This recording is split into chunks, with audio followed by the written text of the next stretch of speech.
Ladies and gentlemen, welcome to my channel. I am getting ready to run a job here while my wife is vigorously playing Minecraft in the background. We're using the BM17, well, the Royal BM, which to me stands for Royal Bowel Movement, but whatever. This truck is actually a pretty good truck. That's going to be our crane truck today. Now they fixed, since the last time I made a video, 9.5 is out, and they fixed it. So the game is no longer, you can load things on the back of trailers and stuff like that without them falling through. So thankfully, we can now use these crane trucks, which makes me very happy because I was pretty sad when I couldn't use the trucks and do things the way that I want to do them. Next door to our Royal BM is the Caterpillar. This is one of the several Caterpillars in the game. It's the smallest one, and it's a regular truck. We're going to be using this now. I don't have the lift kit for this truck yet. It's somewhere, I think, either in Alaska or Russia, maybe. Probably Alaska. But we are going to use this truck to do the mission. What we're doing right now is we need to deliver 1 concrete slab and 2 service spare parts to the mine. Now, I already have a trailer out there that has 2 service spare parts. So we need to get the concrete slab from our warehouse, which we have set up near the dam. Near the dang dam. So we're going to go get that first. And then we'll pick up the trailer and deliver it to the quarry, hopefully without incident. So I'm going to go ahead and drive the Royal BM down there. And we'll drive with it for a couple minutes because it's kind of a cool truck. Haven't really featured this one on my channel yet, which is why I wanted to do it for this video. We will be using this truck quite a bit in Alaska, but also here. Now, the one thing that kind of stinks about this truck is it does not have differential lock. But honestly, it really doesn't seem to struggle too much unless you're in very, very deep mud. And even then, it does okay. It's kind of like the Navistar, and that it can pretty much pull through anything. So, now one thing you'll notice since 5, they've sort of kind of fixed the crazy hands on the steering wheel. They're not so spastic. They've also done a lot of multiplayer fixes for the game since 5.0. But I'm not sure exactly how much better it is. At some point, I'd like my wife to join me and we can test it out. Maybe when we get to Alaska or whenever she's in the mood. Or my son Seth, too, because he also plays this game. So, but we can continue our story and do that. Hardcore mode is going well for those of you that are watching it. Well, once again, I apologize for not putting a video up with this for a while. I've been in transit. Also made some decisions. For those of you on YouTube, you probably don't care, but I have decided to no longer do Twitch. I just, with my life, I never loved it. I've always, done it because it's a nice way for me to be able to interact with my fans. But it made it so that every night I was feeling like this burden of having to go on and stream. And I don't like it. I'm not that kind of person. For those of you that know me well, I'm actually fairly introverted. It's kind of funny because I seem like I'm an extrovert, but I grew up an only child, and I'm a very private person. I don't really like to be necessarily in the spotlight, which is ironic that I like doing YouTube so much, but I think YouTube allows me to kind of do things on my terms when I want to do them. And unfortunately with Twitch, it's like you have to do it at a certain time. And no matter when I was scheduling it, if I wanted to be during times when people can actually watch, like after work, dinner time, prime time, it takes away from my life. So, like, I can't have dinner with my kids. I can't hang out with my wife. I can't, it's like I'm busy streaming during the hours when everybody else is hanging out with family members. So, I just decided that it's just better for my life not to do it anymore. So I also feel like in some ways it helped the YouTube content because we always had comments going, and certain games like Truck Sim and stuff like that, it's nice to have commentary going on with people. But as you guys know, I like to tell stories, and unfortunately that you can't do that when you're streaming because everybody keeps interrupting you. So somebody will ask a question like, hey, how's the immigration process going? And I try to tell the story, but then I keep getting interrupted from other people who are telling me all kinds of extraneous things. And it's not a bad thing. I'm glad things are going on in people's lives, but it does make it hard for me to make good content for YouTube. And YouTube is primarily what I am. I do Twitch as a secondary thing, but YouTube is my primary. And so after 5 years of streaming, I've just decided that YouTube is the way that we're going from now on. I appreciate all of you guys that came out to watch the streams. We did definitely had at least 30 or 40 people that were regulars. And I know they're all going to be sad when they find this out. I haven't really announced it yet. So here it is. Terrible person announcing it right now. But really, the honest truth is I didn't enjoy it. I never really did enjoy it. I always kind of struggled with it. And, you know, the busier my life gets or when it gets to be summer and I've got a lot of stuff going on, I start to... regret's not the right word. I start to actually like despise it. Like I'm like, oh God, I got to stream again. Like I don't want it to be like that, and that's what it became. And so, oh, how did I get in reverse? So anyway, I just decided that it's time now to go to a full-on non-streaming schedule. So you guys will be getting more YouTube content, hopefully, and better YouTube content because it's not going to be interrupted. And I know a lot of people didn't like seeing the comments on the screens, though a lot of people didn't care either. But I kind of wanted to reinforce what I'm good at. There is a rumor going around that I may go back and do World of Tanks again. We'll see. I've started playing it here and there, trying to get back into the game, and finding that I'm still okay at the game. I'm not great, but I still am in the top 4 or 5 scorers on in each battle, so that's good. So that means I'm doing all right. So we'll see. But anyway, we are now driving the Caterpillar. I'll let you guys see this for a couple minutes. One of the things I like about the upgrade, these air intakes that are on the front of the truck used to be black and white. They've now taken them and made them chrome and white, which I prefer because it matches more of the truck. Some of the trucks, like, they're not black and white trucks, so you wouldn't have a black and white chrome, or black and white intake, you'd have chrome. So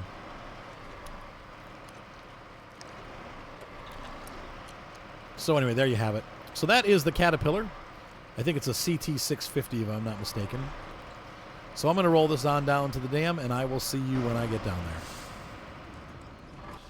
All right, so we are here at the facility. One of the things I like about this truck is that it does get fairly good gas mileage when you're in no-wheel drive. It also does have diff lock and all-wheel drive, though I will say, once again, I don't have the lift kit, but without the lift kit, it does tend to struggle in deeper mud. The performance of this truck is not as good as, say, the Paystar or the Western Star. It just does not do well in mud. So keep that in mind. We're going to pick up our concrete slab here using the BM12. And we're going to put this here. And stop the engine. And I don't want this on the truck. Yeah, we want concrete slab over there. There we go. Cool. Then we're going to change truck. Now with this truck, we're going to extend our anchors and switch to crane mode.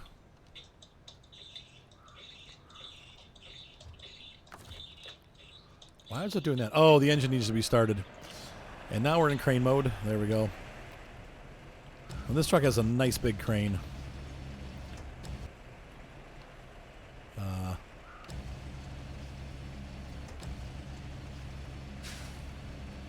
For heavy lifting.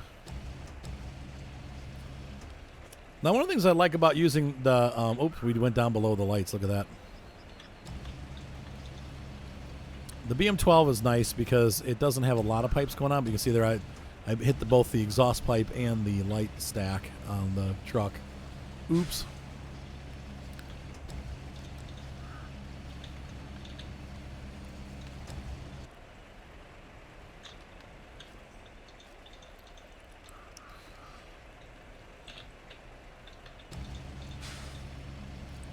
So we're going to pull this over here.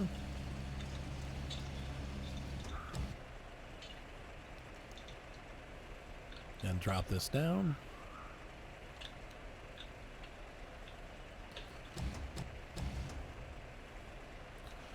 Erg. It's rotating a lot. Try to catch the front of the truck. In real life, you'd have people with ropes helping this thing not swing like that. This is super dangerous. Obviously, a 1,000,000-pound concrete slab swinging back and forth is a bad thing. There we go. Nope. Ah, stop twisting.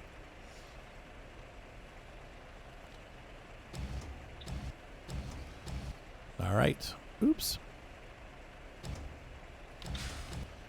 Bringing it back in. Good enough. Good enough for government work. And we're going to leave this crane right here. And change trucks.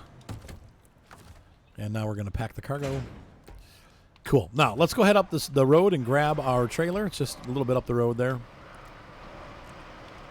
we'll deliver them both at the same time. It's a little bit of a trek getting down into the bottom of the quarry, but we should be okay. If we take our time and drive it safe. Plus, with this truck not having the lifted suspension, it should be a little less likely to tip. So that's good. You definitely don't want to tip over.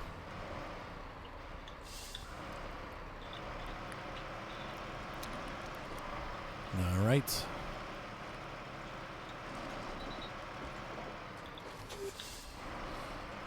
And we're going to cross the river. That load does not look super secure. Just drive over those cones.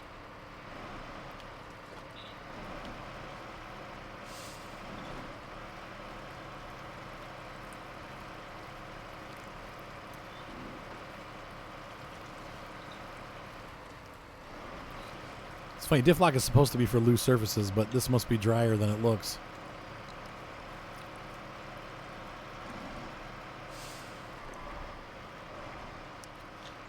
There we go. And you can see there the arrow indicating means that we're close enough to that second trailer that we're actually picking it up on our radar, so it's not too far up the road. So I like the Caterpillar. I'm not like super in love with it. I'd say the Royal BM17 is a better truck than this is. This is an okay truck. Now I guess the Royal BM is not a real truck, but it's based on a British truck, and I forget what the company name was, but it actually is a real truck with a different name. Like the Royal BM is not what it's really called. It's called something else. So I guess it is a real truck, but it's a fictional name, a fictitious representation of the real truck. Probably because they couldn't afford or get licensing. Uh-oh, the rain's setting in.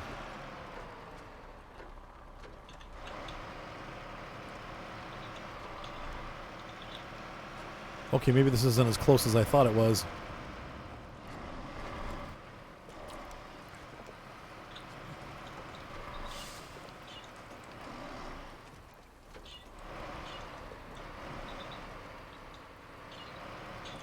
There we go. I swung a little wide on that turn. Whoops.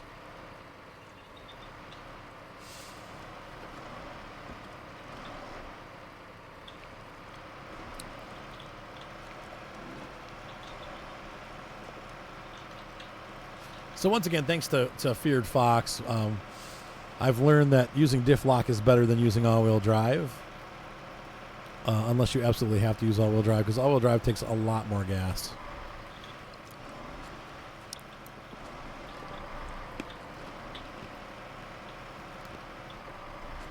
And we need to slow it down a little bit.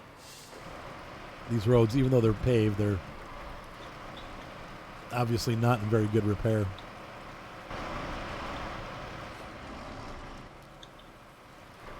It's going to be a bouncy ride. And there's our trailer with the goods. And unfortunately, it's facing the wrong way. Well, we'll work on that. I think it might be easier to pull it around using the winch than trying to turn it around. Let's try it and see. I think winching it around is going to be a better deal.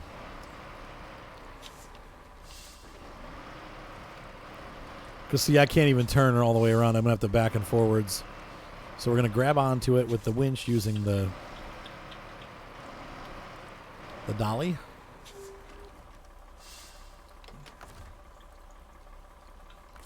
We're going to do that. What? That's the only winch point that it has? You gotta be joking.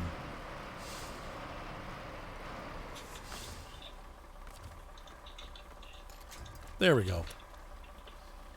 I thought, how's that possible? Alright, we'll go forward. No, I don't. Arr. Come on. No, don't jerk. Nice and slow.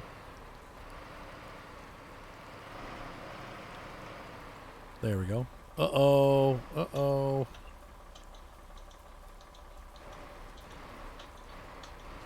Okay, there we go. So that's what we want. I don't want the trailer to roll any farther. And so we'll back up here and try to grab this like this.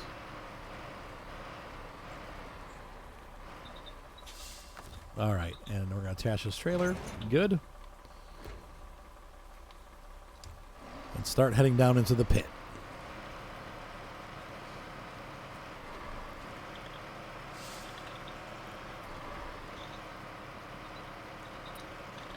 And why are we delivering what we're delivering? Well, let's find out. I forget what this mission's about. Work for Old Sweat.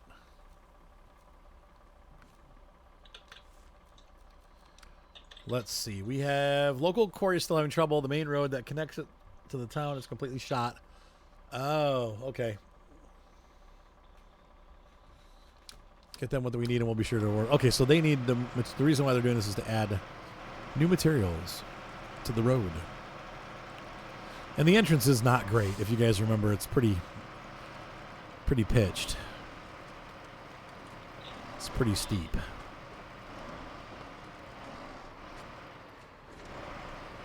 So if you're looking to get a modern truck, this truck unlocks, I believe, at level 8, maybe level 9.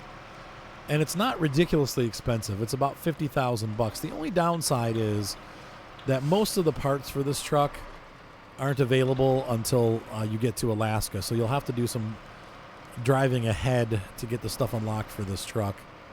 So it depends on how you want to play the game. I know a lot of guys like to play, give themselves a challenge like we're doing with the hardcore mode. But then there are a lot of guys also that like to play ahead and get the stuff unlocked so they can use it to do the whole game. And there's really kind of two theories of how you like to play the game, and I think both are right. There is no right or wrong. That's why I like this game and Farm Sim and those kind of games. They're open ended. You can, if you want to play it really strict and not ever leave your map, then that's cool. But if you want to go ahead and scout the maps out ahead of time and get all the extra parts for your trucks and earn experience that way, that's okay too. In real life, I mean, a company would scout ahead. If they're interested in opening up a business somewhere else, they would definitely be doing market research in the area that they're planning to go to. So there's nothing unrealistic about scouting ahead, especially if they can find resources to help their company. So I don't see a problem with it.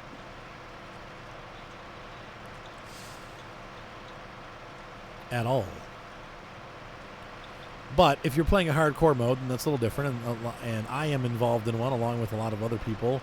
Each person's playing it their own way. Some people don't even, refuse to buy any stores from the truck. Some people, obviously, will refuse to skip night. I skip night because night kind of sucks for video. But all right, so here is the quarry entrance. Ugh, kind of bottoming out there.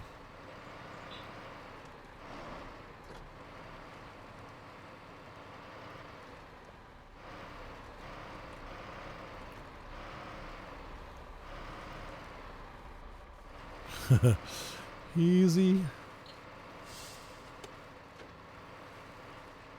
Well, hopefully the sun will come out this afternoon, but it's looking like it's going to be a rainy day. See, so no matter what we do, the road kind of get down there is this way.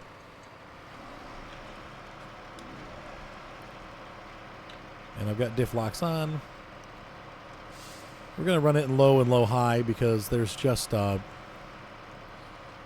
there's that danger that we could go over the edge if we go too fast. You can see down at the bottom there, I have a service truck that I've put down there. It's the Fleet Star.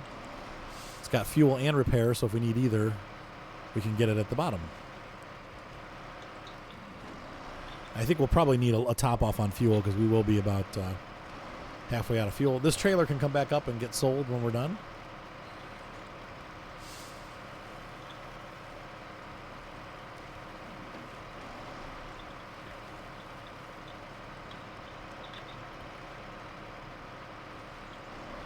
All right, come on. Doing a lot of slipping there.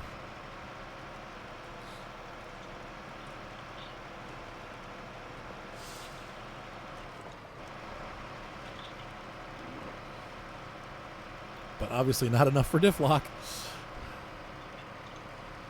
So we have a choice to make up here. If we turn left, it's a little bit risky, and we go down all the way into the bottom of the quarry and then have to come back up again. If we wait and go around the long way, we could end up right where the pad is, but it's a long trip. So I don't know. I think we're probably... Wow, careful.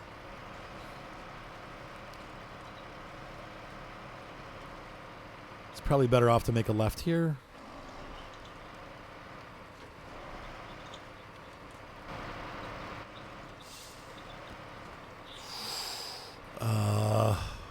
Man. I don't know. I think we're going to keep going. That looks a little too much for me. Even this is a little bit dangerous. Now here I'm kind of glad I don't have the lift kit on this truck, because this would be treacherous. There's definitely about a 35-degree angle there. Not great.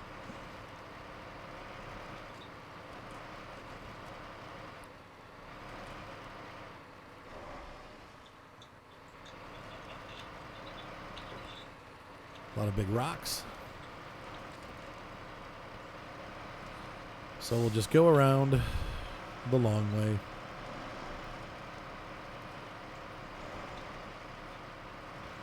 They're complaining about the quarry entrance. What about this part? It's not easy no matter where you go.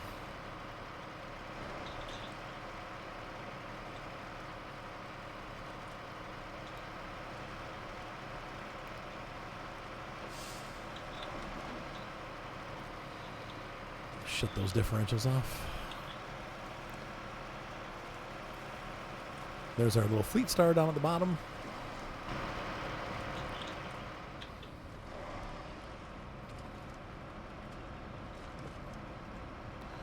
See, the hands are a little bit better. They're not quite so busy on the steering wheel as they normally are. But they're still a little wiggly.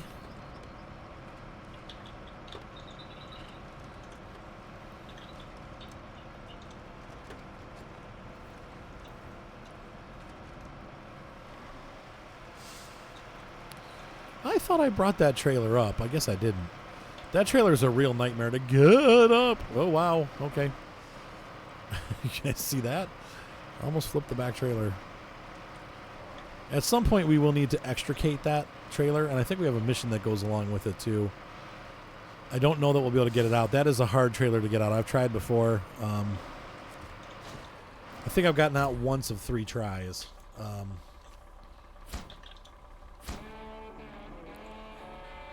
There we go. So let's see. There should be one that requires us to bring that stuff up. Materials order. Preacher's house needs what? Consumables? I forget what comes out of here. This, let's see, we got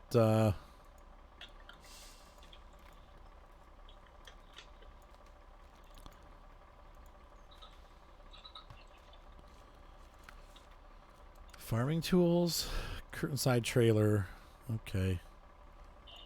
Oh, wow. Okay. That's an old mission. I don't know how I missed that, but all right, so we got that. Winter stores. Okay, we still need to do that. All right. So there's a lot to do still. So let's go ahead for this episode. We're going to pull this back. Now that we've emptied this off, we're going to pull this truck back out. And we'll call it a night on this episode. I'm going to refill first, though, before I head out.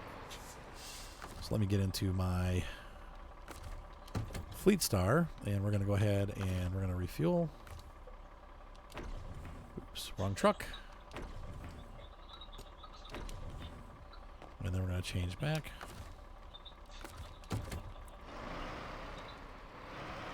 Awesome stuff right there. Let's go ahead and get out of here.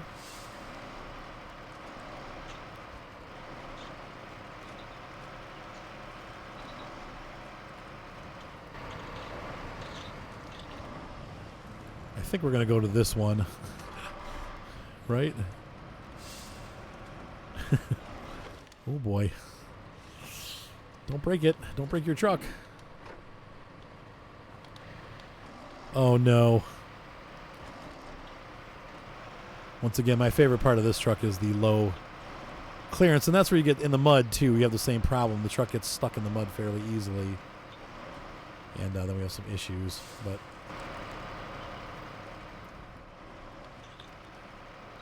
we're doing okay now. I guess I should have just gone the other way. This is a big long way around to the same place.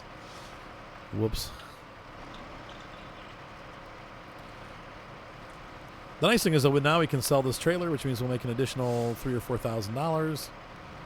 A little icing on top of the money cake. Not that we're hurting for cash on this game. When you scout ahead and sell the trucks you don't want, you make a lot of money.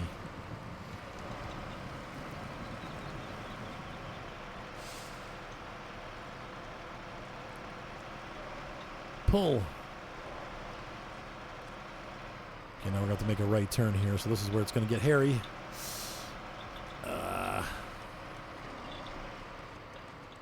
Oh, lordy.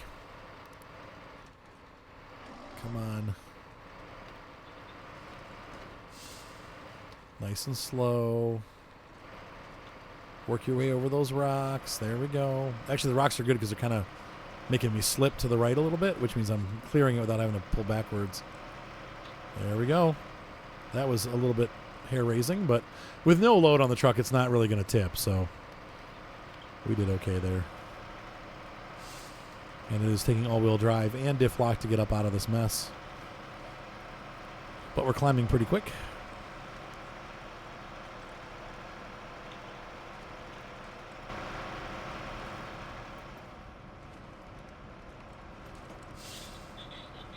Guys that do this in real life, man, I'll tell you what, nerves of steel.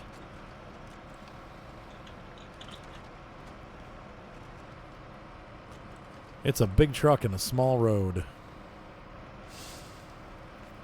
Huh? What the? The trailer's like pulling me back. Well, I guess the road's pretty slanted there.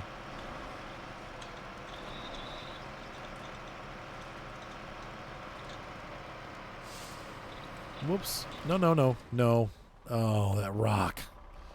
Oh, dang it.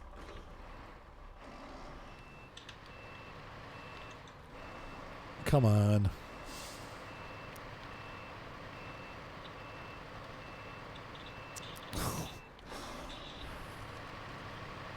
Shoot sticks. Come on. Oh, come on, come on, come on. Oh, that rock. Ugh.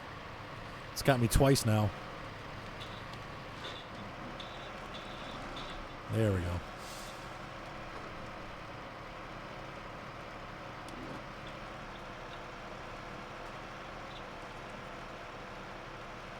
Okay.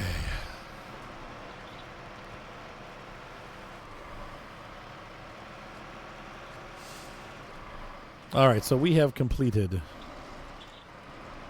another successful day's worth of work. And we are going to head back and sell this trailer. And all is well that ends well. So one day, really, woke up this morning, took care of this mission. The BM12 will feature more prominently as we go into other maps. I will be using the Western Star Twin Steer on the next map, and maybe 2 maps after it. There are some missions that were really well designed for that truck in the next map.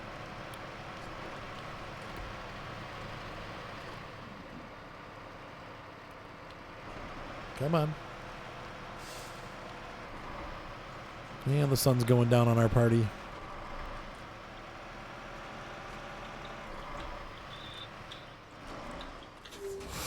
Oh, wow. Once again, those snow tires don't do you, or the mud tires don't do you any favors, do they? And we just wrecked our truck up. But that's okay, because we're going to head back to the garage after the mission's over anyway. But that was a pretty bad turn right there. All right, ladies and gentlemen, hopefully you enjoyed this episode. I will see you in the next exciting episode of Snowrunner. Hopefully to bring you more stuff later this week. And we will see you then. $3,400 for the trailer. $3,400 for the mission. Voila. All right, guys, be sure to subscribe. Thumbs up always help, and we'll see you next time. Good night. Bye.